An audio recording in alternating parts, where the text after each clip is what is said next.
Ajustense los cinturones que se nos viene un gran paseo por todo el siglo XVIII. Pasados varios años de la llegada de los españoles a América, el Imperio Español ya no tenía el mismo poder que antes y estaba perdiendo el control sobre sus colonias.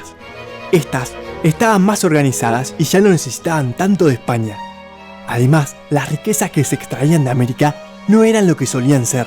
Así que cuando llegaron al poder, los reyes de la dinastía Borbón tuvieron que tomar algunas medidas para hacer frente a estos problemas. Para empezar, la minería, que tantas riquezas había dado en su momento, había decaído enormemente con el correr de los años. Cada vez había menos metales preciosos para extraer y menos indígenas dispuestos a trabajar en las minas. Por otro lado, las colonias se habían vuelto autosuficientes. Esto significaba que las mismas poblaciones locales producían las mercaderías como los alimentos, vestimentas y otros elementos que necesitaban para vivir, así que no hacía falta comprar las mercaderías provenientes de España. Los comerciantes españoles no tenían a quién venderle, y las riquezas coloniales circulaban dentro del territorio americano sin llegar a España. Además, el contrabando, es decir, el comercio con otros reinos que estaba prohibido, se seguía practicando.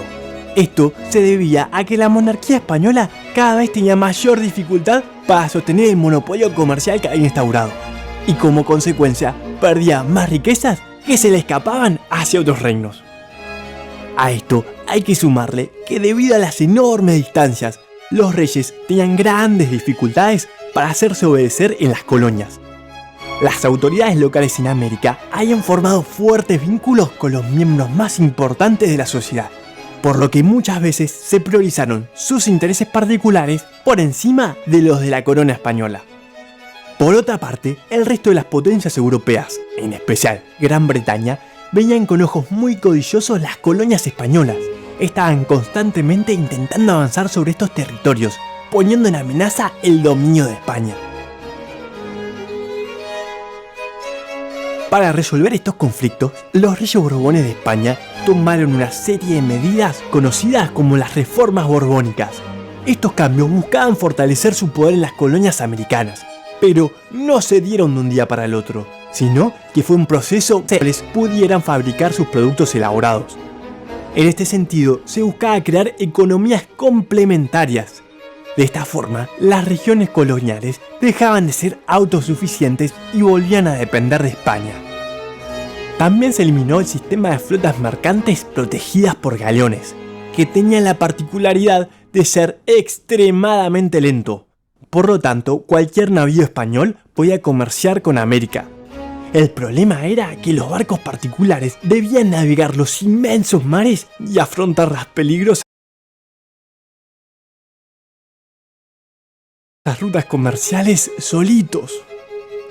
Otra medida importante que se hizo para promover el comercio fue la habilitación de nuevos puertos para comerciar entre ambos continentes.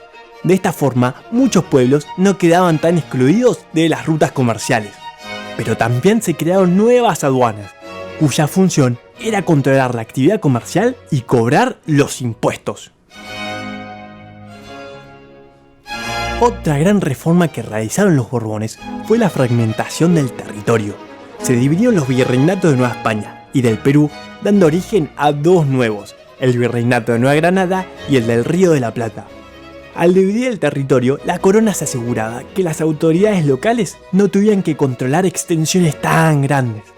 De esta forma pretendían resolver el caos que existía en las colonias. También se crearon intendencias con el objetivo de limitar el poder de los cabildos, que estaban en manos de las clases poderosas locales. Los intendentes eran funcionarios peninsulares nombrados directamente por el rey, por lo tanto, más obedientes a sus órdenes. Los Borbones también se dieron cuenta que debían mejorar las defensas de los territorios coloniales, ya que había habido varios casos de avances de Gran Bretaña y Portugal. Para lograrlo, lo primero que hicieron fue aplicar un sistema de defensa total, lo que significaba que además de algunos puntos estratégicos, todas las zonas fronterizas debían estar custodiadas con fuertes. También se amplió el sistema de milicias. Las milicias estaban conformadas por vecinos de las ciudades que se ofrecían de forma voluntaria para defender a su pueblo. Los milicianos no tenían el mismo entrenamiento que los soldados del ejército, pero no por eso eran menos valientes. Con el tiempo, las milicias fueron incorporando otros grupos. Además de los voluntarios, se implementó el reclutamiento de vagos y la regla de que 1/5 de los jóvenes de diferentes poblados debía ser designado para recibir instrucción militar. Pero las colonias españolas no era lo único que estaban cambiando en aquella época. En el próximo capítulo veremos qué otros sucesos estaban ocurriendo en el mundo que serán grandes revoluciones para la historia.